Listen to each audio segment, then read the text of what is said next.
মেয়েটি বলল, সূর্যাস্তের আগেই কেন এই যুবক পুরুষটিকে বিদায় নিতে হয়, আর আমরা যেই পথ দিয়ে যাই ওই পথ দিয়েই কেন সে ঘোড়া ছুটিয়ে অদৃশ্য হয়ে যায়। দুনিয়ার এরকম ভালো সাওয়ার আছে কি? সে কি সুদর্শন, স্বাস্থ্যবান এবং আকর্ষণীয়। এই যুবকটি কে? তৎক্ষণাৎ ব্যাংকটির স্ত্রী ব্যাপারটিকে তলিয়ে দেখার সিদ্ধান্ত নিল। তারপর পরবর্তী বার্ষিকী ঘোড়াদৌড় প্রতিযোগিতা শুরু হওয়ার সময় হলো। আগেকার মতোই মেয়েটি শ্বশুর শাশুড়ির সাথে সেখানে গেল, কিন্তু শেষ দিন অর্থাৎ চূড়ান্ত প্রতিযোগিতার দিনে মেয়েটি শাশুড়িকে বলল, মা, আজকে আমার শরীরটা ভালো লাগছে না, আর আমার খুব মাথা ব্যথা করছে। আমি বাড়ি ফিরে যেতে চাই। তোমরা ওই খচ্চরটাকে নিয়ে আমাকে এক্ষুনি বাড়ি যেতে দাও। তখন শ্বশুর শাশুড়ি দুজনেই বলল, ঠিক আছে, তুমি তাহলে খচ্চরটাকে নিয়ে বাড়ি চলে যাও।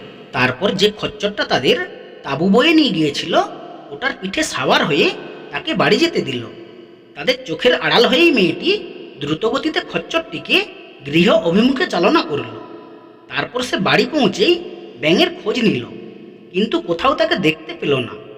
ঘরের একপাশে ব্যাঙের একটি খোলস তার নজরে এলো। এই খোলসটি তার স্বামীর বলেই মনে হলো।